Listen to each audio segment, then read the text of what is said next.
সে এসেছিল আজ থেকে 170 বছর আগে এই কল্লোলিনী তিলোত্তমা কলকাতায়। 170 বছর পর আজ তার অস্ত যাবার সময় হয়েছে।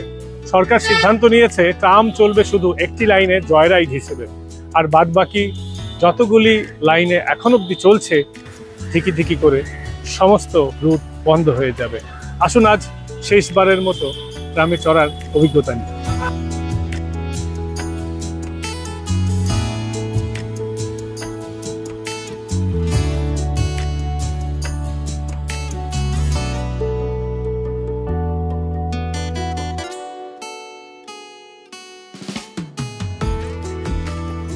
এটাই ধর্মতলা এই হলো, এরপরে যাবে Shyambazar, college street, Vivekananda road, Shyambazar যাবে, আবার শ্যামবাজার থেকে এখানে ধর্মতলা আসবে। কত এর পুরো ফেয়ার কত আছে আর কখন 20 টাকা ভাড়া, 20 টাকা। এই গাড়ি আপনার, দয়া করে যত্ন নিন। কিন্তু সরকার তো চাইছে 1.5 শতাধিক প্রাচীন এই বাহনগুলিকে কলকাতার রাস্তা থেকে ছুঁড়ে ফেলে দিতে, যেভাবে আগেই হারিয়ে গেছে কয়েকশো ট্রাম। তাদের কেউ কেউ বহু বছর ধরে শহরের নানান প্রান্তে ট্রাম ডিপোতে ঠাঁই দাঁড়িয়ে। যত্নের অভাবে শেষ প্রহর গুনছে তারা। যাদের যত্ন নেওয়ার কথা তারা হেলায় ফেলে দিয়েছে শহরের প্রথম দূষণহীন এই যানগুলিকে। এবার এত বছরের ঐতিহ্য হারিয়ে যাওয়াটা, এটা সত্যি কলকাতাবাসীর মধ্যে একটা খুবই দুঃখকর একটা ঘটনা। ঠিক আছে, আমরা আশা করছি এই আমাদের যে হেরিটেজ, ট্রাম যে হেরিটেজটা, এটা পুরোপুরি বন্ধ না করে একটা রুটে চালানো উচিত। ঠিক আছে, এবার যেমন এখান থেকে দেখুন গড়িয়াহাট যাচ্ছে, এবার খিদিরপুরে একটা আছে। ঠিক আছে, এই রুটগুলো চালানো উচিত। এটা একটা হেরিটেজ টাইপের। এটা যেমন দার্জিলিং যে টয় ট্রেনটা আছে, ওটা একটা হেরিটেজ তকমা পেয়ে গেছে। আশা করি এটাও একটা হেরিটেজ তকমা পেয়ে যাবে। আশা করি এটা পুরোপুরি বন্ধ না করাই উচিত আমাদের। আচ্ছা, সরকার বলছে যে এটা খুব স্লো যানবাহন, এর থেকেও তো স্লো যানবাহন আছে, রিক্সা আছে, টোটো আছে, এগুলো তো এর থেকেও স্লো। না, দেখুন এখানকার জ্যাম, দার্জিলিং এর টয় ট্রেনে যে জ্যামটা হয়, সেখানকার এটার জন্য জ্যাম কিছুই না। তার জন্য ওখানে ঘন্টা ঘন্টা দাঁড়িয়ে থাকতে হয়।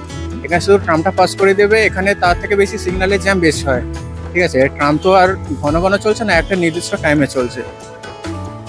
তখনও সিপাহী বিদ্রোহ হতে 2 বছর বাকি। 1873 সাল। কলকাতার আর্মেনিয়ান ঘাট থেকে শিয়ালদহ পর্যন্ত ভারতীয় উপমহাদেশে প্রথমবারের জন্য ঘোড়ায় টানা ট্রাম চালু হল।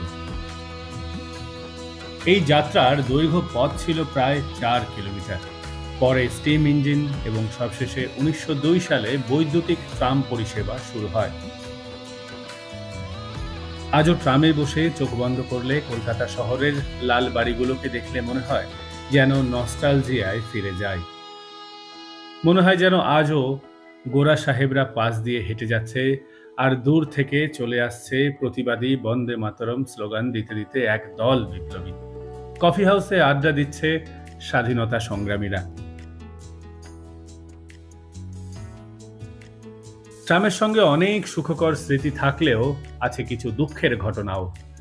ট্রামের ধাক্কায় কবি জীবনানন্দ দাশের মৃত্যু এবং 1 পয়সা ভাড়া বাড়িয়ে দেওয়ায় ট্রাম জ্বালিয়ে দেওয়ার ঘটনা সহ অসংখ্য নানান ঘটনা জুড়ে আছে ট্রামের ইতিহাসের সঙ্গে।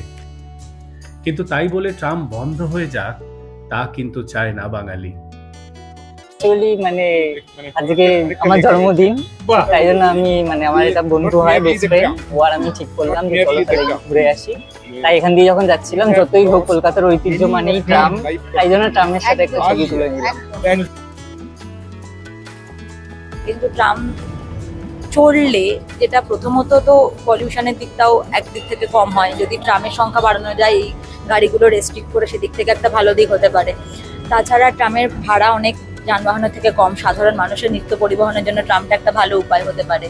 আর যদি ট্রাম ফ্রিকুয়েন্ট হয়ে যায় আরও, সেটা সময় সাপেক্ষও কম, টাইম কনজিউমিংও হবে না ব্যাপারটা।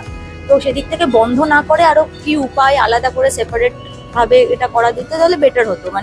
এমনিতে তো ট্রাম অনেকটাই ফেয়ার কম নর্মাল ট্রান্সপোর্টের থেকে, সেটা সাধারণ মানুষের জন্য খুবই সুবিধাজনক বলেই আমার মনে হয়।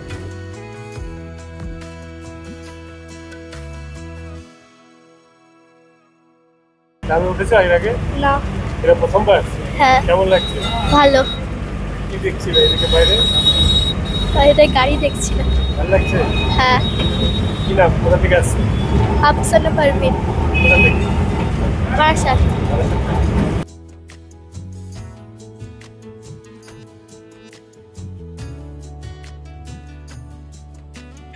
170 বছরের ইতিহাস, নানান ধরনের ট্রাম একটা সময় চলেছে এই কলকাতা শহরের বুকে রাজপথ দাপিয়ে। আজ সময়ের সাথে ধীরে ধীরে তার গতি কমেছে, কিন্তু এই গতি একবারেই যাতে না থেমে যায় সেটাই কিন্তু চাইছে আপামর কলকাতাবাসী।